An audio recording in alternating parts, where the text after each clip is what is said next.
there is a form of manipulation that relies on your good faith, your goodwill, and your generosity.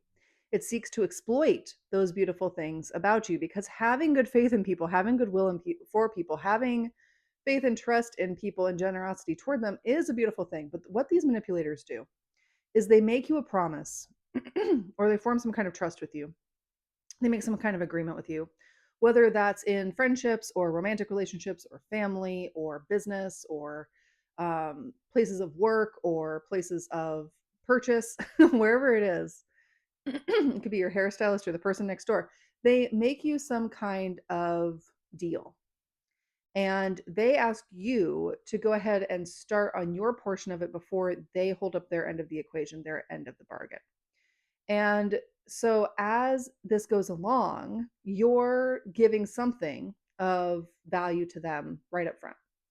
And you're giving your energy, you're giving your time, you're giving your mind space, you're giving your attention at the very least, which are valuable things.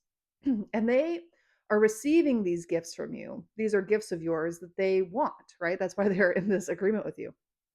And even then, even before, let's say you're not giving everything you said you would, let's say you're holding something back because self preservation, um, they're still getting something of value from you. So as time goes along, and whatever terms you've made for when they're supposed to hold up their end of the bargain, their end of the deal, whatever terms you've made for that, they don't come to fruition. They go along, and it goes along, and they're stringing you along, but they haven't returned to you what they promise. So maybe it's a payment, maybe it's an opportunity, maybe it's a job, maybe it's a promotion, maybe it's a ring, maybe it's a introduction, whatever the case might be. But there's something they promised you that they have not delivered yet. There were terms that they needed in order, or like things they needed in order to be able to do it. And they keep saying they don't have those things yet. Or they keep saying that they need a bit more time or a bit more space. And so you're generous and you want this to work with them. So you keep giving that to them. And as time goes on, it becomes an unreasonable amount of time that you have spent without getting anything in return or getting very little in return for what you have been freely giving them with, with your good faith. And so that's when it's already unacceptable to have it take so long, right? It's already unacceptable to enter into some kind of agreement with someone and then have them not return their side of it forever and ever and ever. This is even as small as, a very small example of this is when you pay for tickets to something and then it's months later and your friend still hasn't paid you back like they said they would, right? It's an unreasonable, unacceptable amount of time and it's unacceptable behavior. But at a certain point where that unreasonable amount of time comes up, you might say something about it. Or even if you don't, they know their behavior is unacceptable. They know that they're stringing you along. They know that they actually don't have any intention of actually doing what they said they were going to do unless forced.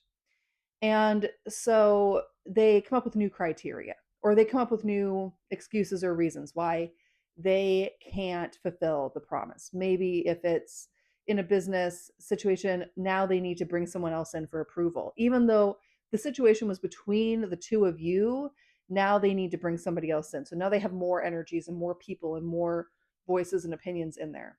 Or if it's in a relationship, maybe it's that they need more time to something or they need more security about something.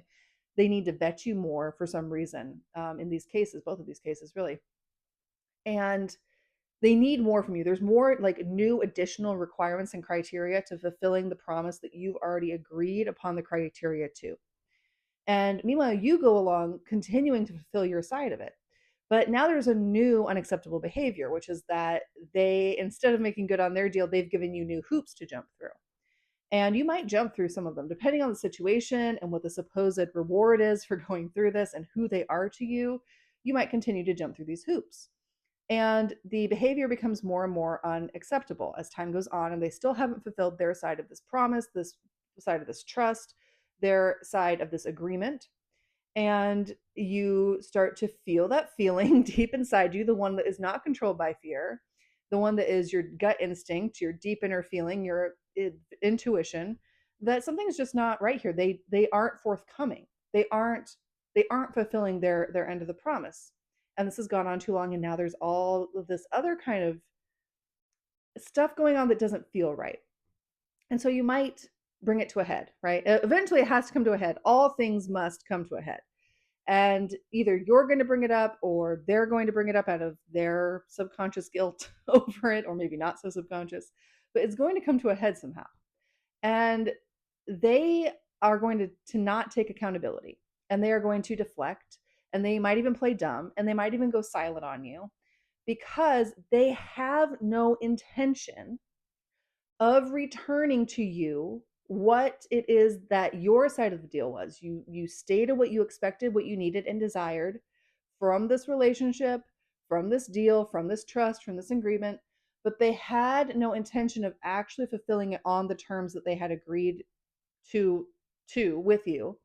And in some cases, maybe many cases, they have no intention on fulfilling it unless they are forced to in some way. They are not going to operate with the same good faith, the same goodwill, the same generosity that you have. And looking back on it, you can tell very obviously when you have felt responsibility and fulfilled responsibility to someone else or another organization or a system or a structure or some combination of all of those. And they have not given you the same responsibility, courtesy, respect, comfort back that you have given to them. And they don't really have any intention to until the point where they need to, whether that's because of you or some outside force. Until then, they are getting from you what they want. Even if you don't think you're giving them much, you're still giving them something of value. It might be something that they can even take as like collateral or credential, or they're getting something out of it through a third person, a third party, a third organization, a third department, a third group, whatever it is. You're giving them something valuable. It might be that you bring organization. It might be that you bring structure. It might be that you bring them the ability to tell someone else that they're working on this. It might be that you bring them that comfort, that peace, that you give like a sense of someone feels responsible for them. Any of these things, these are all valuable things. They're all gifts that you have. They're all gifts that you're willing to offer to them. And they're taking advantage of those gifts, of that gift you're giving to them, of giving them that time, that leeway before they would need to fill their part of the deal, of the trust. And they are doing that knowing that they're taking from you and that they're not giving back. So here's the thing, when this happens, they know that their behavior is unacceptable. They know that they are taking from you and taking from you and taking from you and not giving back. They know that they are keeping your resources, your time, your energy, your love, your business, your calendar, your opportunities, whatever it is. They know that they are keeping you tied up in a, well, kind of like a limbo with them. And they know they're keeping you around, they're keeping you on the hook. They're doing that for as long as they can, for as long as they possibly can, because they're hoping that you just continue to accept the non-acceptable behavior and continue to go along for the sake of trust. So when you try to bring this to a head, they might say, "Don't you trust me?" Or, "You know I'm good for it." Or, don't you think I'm going to hold up my end of the deal? And the answer, if you're being honest with yourself, is no, right? But it's hard to say no to people. But that's their form of deflection. That's their form of not taking accountability, to try to keep stringing you along. Give them more time, give them an extension, give them excuses, give them more of what you've already given them while they still don't have to give you anything in return. And you don't have to keep doing that. And you don't have to tell them that that behavior is not acceptable, because they know that. They're just hoping that you will continue to accept it anyway, or that you don't know that, or that you'll continue to play along in hopes of getting the thing that you want, that they promised you, that they promised this would end in. You don't need to do that. And your deep inner feeling, that instinct, that intuition will tell you when this is happening and what you need to do about it. Walk away, force the issue, insist on change, whatever the case might be. It will let you know, and you can trust it. I see you and I appreciate you. By the way, if this is your first time hearing from me, my name is Bailey Lewis, and I turn our self doubt into certainty about our gifts from the critics and gatekeepers who would try to benefit from them for themselves. So subscribe, stick around. I'll see you soon.